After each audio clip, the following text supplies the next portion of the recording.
Chapter 20.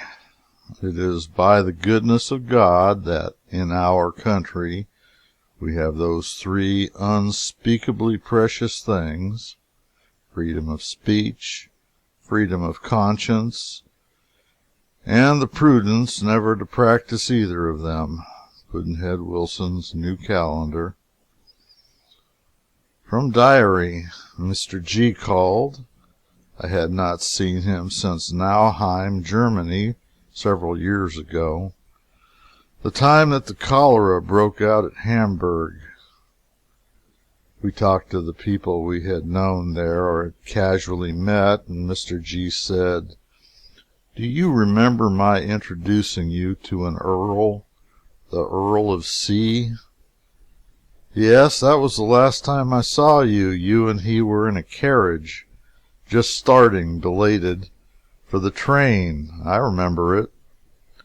I remember it, too, because of a thing which happened then, which I was not looking for.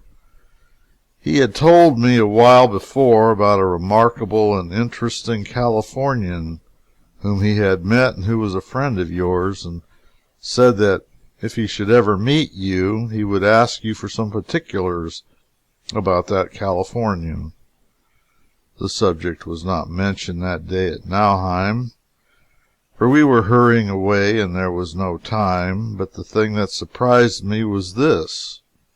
When I introduced you, you said, 'I am glad to meet your lordship again.' The 'again' was the surprise.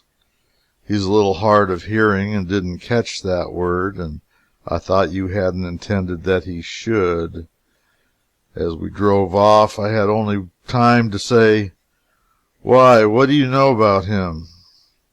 And I understood you to say, 'Oh, nothing, except that he is the quickest judge of—' Then we were gone, and I didn't get the rest. I wondered what it was that he was such a quick judge of. I have thought of it many times since, and still wondered what it could be. He and I talked it over, but could not guess it out. He thought it must be foxhounds or horses, for he's a good judge of those. No one is better. But you couldn't know that, because you didn't know him. You had mistaken him for someone else. It must be that, he said, because he knew you had never met him before. And of course you hadn't, had you?" "Yes, I had." "Is that so? Where?" "At a fox hunt in England." "How curious that is. Why, he hadn't the least recollection of it. Had you any conversation with him?" "Some, yes." "Well, it left not the least impression upon him." "What did you talk about?"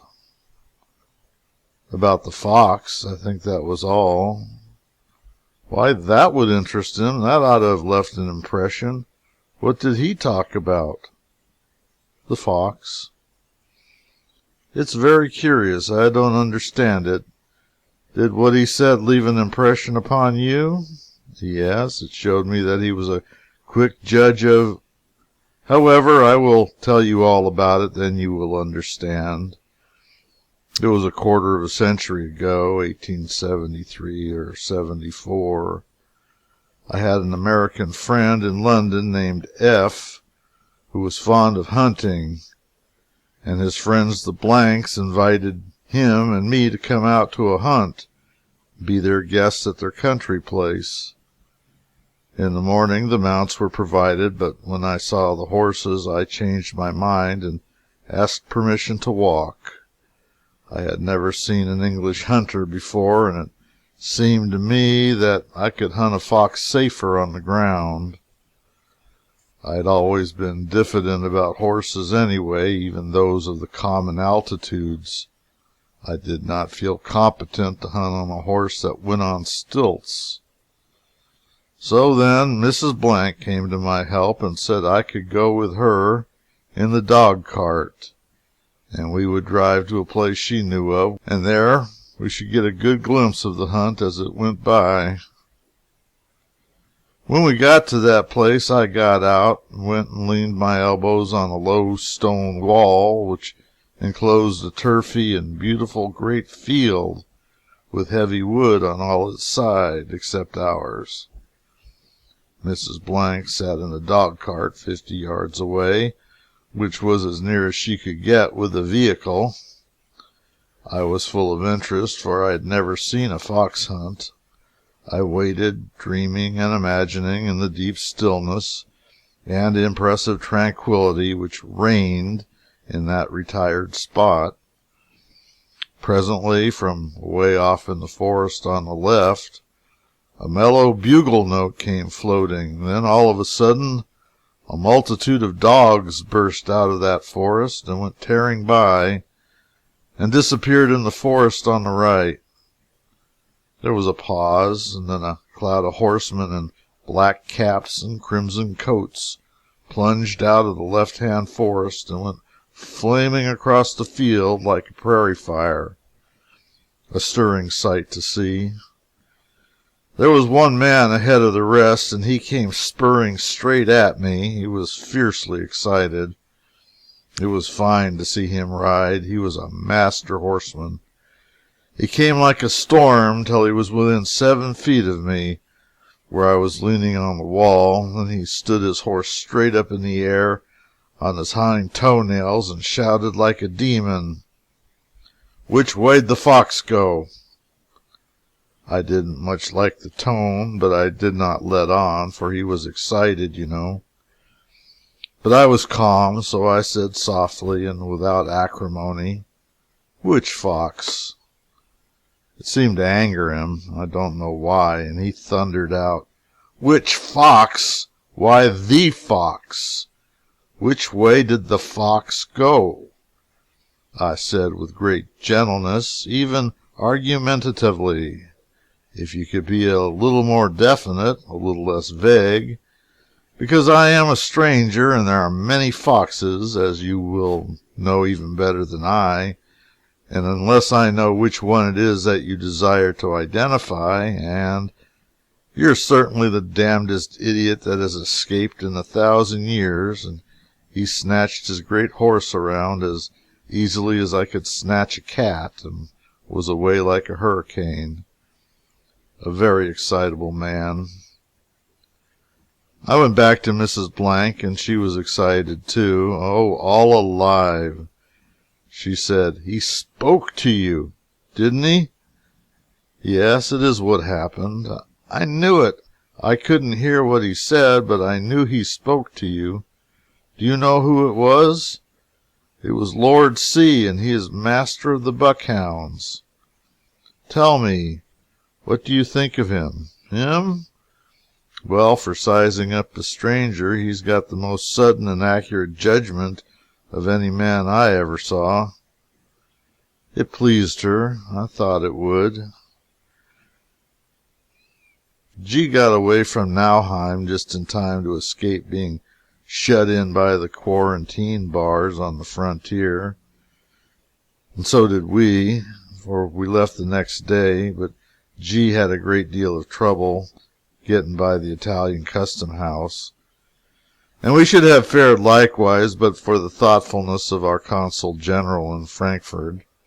He introduced me to the Italian consul, and I brought away from that a consulate letter which made our way smooth.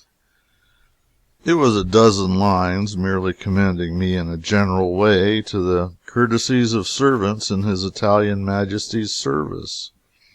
But it was more powerful than it looked. In addition to a raft of ordinary baggage, we had 6 or 8 trunks which were filled exclusively with dutiable stuff, household goods, purchased in Frankfort for our use in Florence, where we had taken a house. I was going to ship these through by express, but at the last moment an order went through Germany forbidding the moving of any parcels by train unless the owner went with them. This was a bad outlook. We must take these things along, and the delay sure to be caused by the examination of them in the custom house might lose us our train. I imagined all sorts of terrors and enlarged them steadily as we approached the Italian frontier. We were 6 in number, clogged with all the baggage, and I was courier for the party, the most incapable one they ever employed. We arrived and pressed with the crowd into the immense custom house, and the usual worries began, everybody crowding to the counter and begging to have his baggage examined first, and all hands clattering and chattering at once. It seemed to me that I could do nothing. It would be better to give it all up and go away and leave the baggage. I couldn't speak the language, so I never accomplished anything. Just then a tall, handsome man in a fine uniform was passing by, and I knew it must be the station master, and that reminded me of my letter. I ran to him, put it into his hands. He took it out of the envelope, and the moment his eye caught the royal coat of arms printed at its top, he took off his cap and made a beautiful bow to me and said in English, "Which is your baggage? Please show it to me." I showed him the mountain. Nobody was disturbing it. Nobody was interested in it. All the family's attempts to get attention to it had failed, except in the case of one of the trunks containing the dutiable goods. It was just being opened. My officer said, "There, let that alone. Lock it. Now chalk it. Chalk all of the lot. Now, please come and show me the hand baggage." He plowed through the waiting crowd, I following, to the counter, and he gave orders again in his emphatic military way. "Chalk these. Chalk all of them." Then he took off his cap and made that beautiful bow again and went his way. By this time these attentions had attracted the wonder of that acre of passengers, and the whisper had gone around that the royal family were present getting their baggage chalked, and as we passed down in review on our way to the door, I was conscious of a pervading atmosphere of envy, which gave me deep satisfaction. But soon there was an accident. My overcoat pockets were stuffed with German cigars and linen packages of American smoking tobacco, and a porter was following us around with this overcoat on his arm and gradually getting it upside down. Just as I, in the rear of my family, moved by the sentinels at the door, about 3 hatfuls of tobacco tumbled out on the floor. One of the soldiers pounced upon it, gathered it up in his arms, and pointed back whence I had come, and marched me ahead of him past the long wall of passengers again. He, chattering and exulting like a devil, they smiling in peaceful joy, and I trying to look as if my pride was not hurt, and as if I didn't mind being brought to shame before these pleased people who had so lately envied me. But at heart I was cruelly humbled. When I had been marched 2/3 of the long distance, and the misery of it was at the worst, the stately station master stepped out from somewhere, and the soldier left me and darted after him and overtook him. I could see by the soldier's excited gestures that he was betraying to him the whole shabby business. The station master was plainly very angry, and came striding down toward me, and when he was come near he began to pour out a stream of indignant Italian, then suddenly took off his hat and made that beautiful bow and said, "Oh, it is you! I beg 1,000 pardons! This idiot here—" He turned to the exulting soldier and burst out with a flood of white-hot Italian lava, and the next moment he was bowing, and the soldier and I were moving in procession again, he in the lead, and ashamed this time, I with my chin up, and as we marched by the crowd of fascinated passengers, and I went forth to the train with the honors of war, tobacco and all.